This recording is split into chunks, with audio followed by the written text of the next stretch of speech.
Hey Krishna, we are in chapter 7, verse 18 of Bhagavad Gita. Udara sarva evaite Jnani tvatmaiva me matam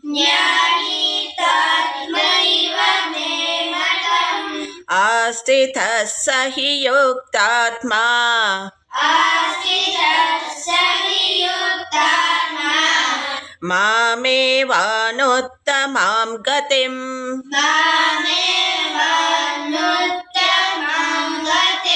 We'll repeat. Udara sarva evaite Jnani tvatmaiva me matam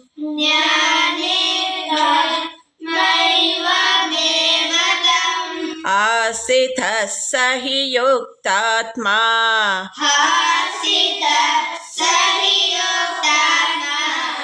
Mamevānuttamam gatim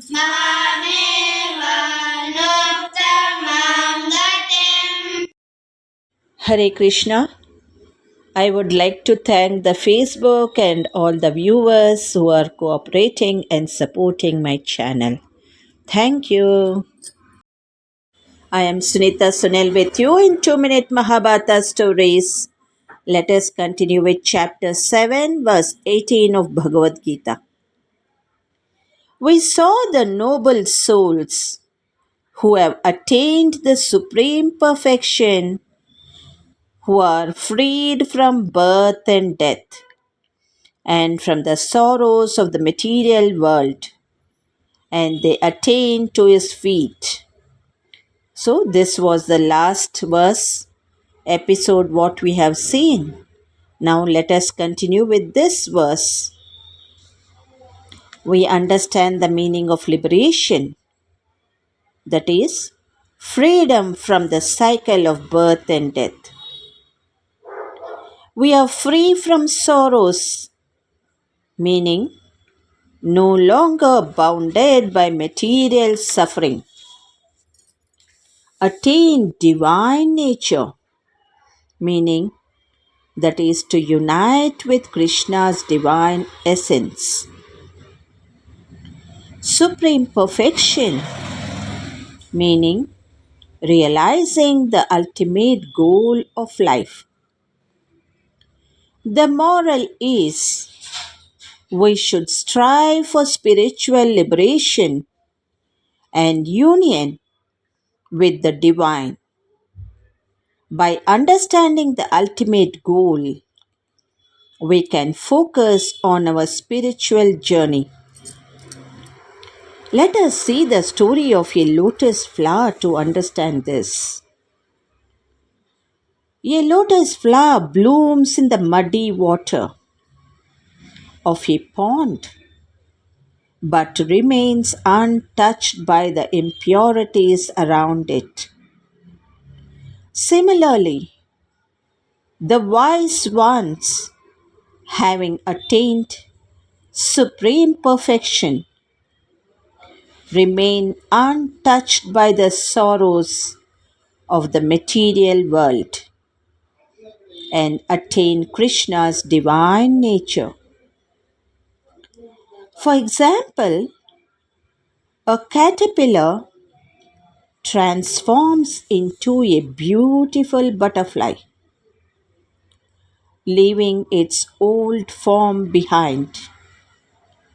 Similarly, we can transform our lives through spiritual practices, rising above our limitations and experiencing freedom and joy.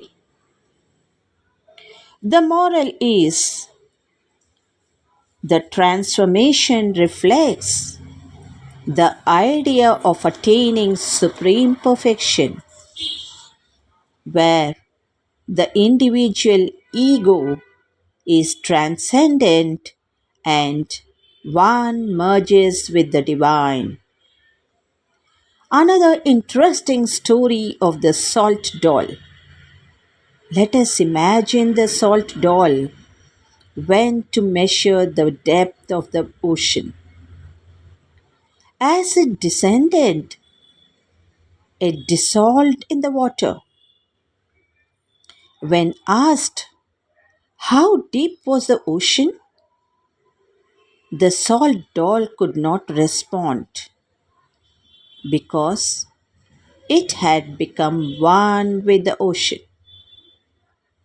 Similarly, the wise ones, having attained supreme perfection, merge with Krishna's divine nature, transcending individual identities. The moral is the transformation reflects the idea of attaining supreme perfection, where the individual ego is transcended and one merges with the divine. Here is a real life story of Ramakrishna Paramahamsa. Let us see this. Ramakrishna was a simple temple priest in 19th century at Bengal. He spent in spiritual practices, often feeling overwhelmed by divine love. Despite his simple nature, he attained a deep state of spiritual realization, experiencing unity with the divine. As news about his spiritual experiences spread to the people, many came to seek his guidance. Ramakrishna's teachings emphasize the importance of devotion, love, and self surrender. He inspired many, including Swami Vivekananda, who went on to spread his teachings worldwide.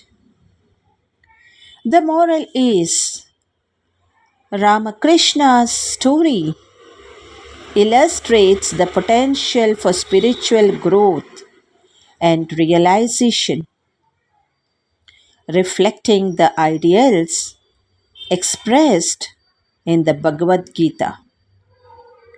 In this verse, it says, while all sincere devotees are noble, the one who is truly great is the man of knowledge, that is, Jnani, who has merged their mind and intellect with the divine and seeks only the Lord as their ultimate goal.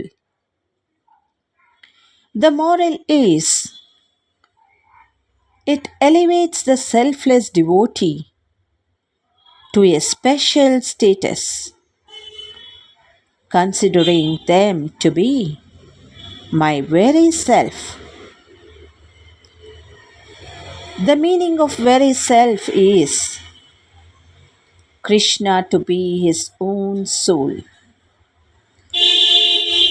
Because of the steadfast goal oriented devotion, this verse begins by acknowledging the nobility of all sincere devotees, regardless of their specific reason for devotion. The jnani is considered to be more special. This is because the knowledgeable mind and intellect are fully merged with the divine, and they have fixed their mind on the Lord as the supreme goal. Their steadfast mind that sees the Lord as the only ultimate destination, making them truly dear to the Lord. Let us continue to hear about this in our next episode. Good day to all of you. ಹರೇ ಶ್ರೀಕೃಷ್ಣ. ಶ್ರೀಮದ್ ಭಗವದ್ಗೀತೆ ಅಧ್ಯಾಯ 7 ಶ್ಲೋಕ 18. ಉದಾರಾಃ ಸರ್ವ ಏವೈತೆ ಜ್ಞಾನಿ ತ್ವಾತ್ಮೈವ ಮೇ ಮತಂ ಅಸ್ಥಿತಃ ಸ ಹಿ ಯುಕ್ತಾತ್ಮ ಮಾಮೇವಾನುತ್ತಮಾಂ ಗತಿಂ. ಈ ಶ್ಲೋಕದ ಭಾವಾರ್ಥ: ಈ ಎಲ್ಲ ಭಕ್ತರು ನಿಸ್ಸಂದೇಹವಾಗಿ ಉದಾರ ಆತ್ಮಗಳೇ ನಿಜ. ಆದರೆ ನನ್ನ ಅರಿವಿನಲ್ಲಿ ನೆಲೆಸಿರುವವನನ್ನು ನನ್ನಂತೆಯೇ ಎಂದು ಭಾವಿಸುತ್ತೇನೆ. ನನ್ನ ಅಲೌಕಿಕ ಸೇವೆಯಲ್ಲಿ ನಿರತನಾಗಿದ್ದು ಅವನು ಅತ್ಯುನ್ನತ ಮತ್ತು ಅತ್ಯಂತ ಪರಿಪೂರ್ಣ ಗುರಿಯಾದ ನನ್ನನ್ನೇ ಸೇರುತ್ತಾನೆ ಎಂದು ಭಗವಂತನು ಹೇಳುತ್ತಾನೆ. ಅಷ್ಟೊಂದು ಪರಿಪೂರ್ಣ ಅರಿವಿಲ್ಲದವರು ಭಗವಂತನಿಗೆ ಪ್ರಿಯರಲ್ಲ ಎಂದಲ್ಲ. ಪ್ರಭುವು ಅವರೆಲ್ಲರೂ ಉದಾರರು ಎಂದು ಹೇಳುತ್ತಾನೆ. ಏಕೆಂದರೆ ಯಾವುದೇ ಉದ್ದೇಶದಿಂದಲಾದರೂ ಪ್ರಭುವಿನ ಬಳಿಗೆ ಬರುವವನನ್ನು ಮಹಾತ್ಮ ಎಂದು ಕರೆಯುತ್ತಾರೆ. ಭಕ್ತಿ ಸೇವೆಯಿಂದ ಏನಾದರೂ ಪ್ರಯೋಜನ ಪಡೆಯಲು ಬರುವ ಭಕ್ತರನ್ನು ಪ್ರಭುವು ಸ್ವೀಕರಿಸುತ್ತಾನೆ. ಏಕೆಂದರೆ ಇಲ್ಲಿ ಪ್ರೀತಿಯ ವಿನಿಮಯವಿದೆ. ಪ್ರಭುವನ್ನು ಪ್ರೀತಿಸುವುದರಿಂದ ಅವರು ಪ್ರಭುವನ್ನು ಯಾವುದಾದರೂ ಐಹಿಕ ಲಾಭಕ್ಕಾಗಿ ಬೇಡುತ್ತಾರೆ ಮತ್ತು ಅದನ್ನು ಪಡೆದಾಗ ಅವರಿಗೆ ಎಷ್ಟು ತೃಪ್ತಿಯಾಗುತ್ತದೆಂದರೆ ಅವರು ಭಕ್ತಿ ಸೇವೆಯಲ್ಲಿ ಮುನ್ನಡೆಯುತ್ತಾರೆ. ಆದರೆ ಪರಿಪೂರ್ಣ ಜ್ಞಾನದಲ್ಲಿರುವ ಭಕ್ತನು ಭಗವಂತನಿಗೆ ಬಹಳ ಪ್ರಿಯನಾದವನು. ಏಕೆಂದರೆ ಪರಮ ಭಗವಂತನನ್ನು ಪ್ರೀತಿ ಮತ್ತು ಭಕ್ತಿಗಳಿಂದ ಸೇವಿಸುವುದೊಂದೇ ಅವನ ಉದ್ದೇಶ. ಇಂತಹ ಭಕ್ತನು ಪರಮ ಪ್ರಭುವಿನೊಡನೆ ಸಂಪರ್ಕವನ್ನು ಪಡೆಯದೆ ಅಥವಾ ಅವನನ್ನು ಸೇವಿಸದೆ ಒಂದು ಕ್ಷಣವೂ ಬದುಕಿರಲಾರ.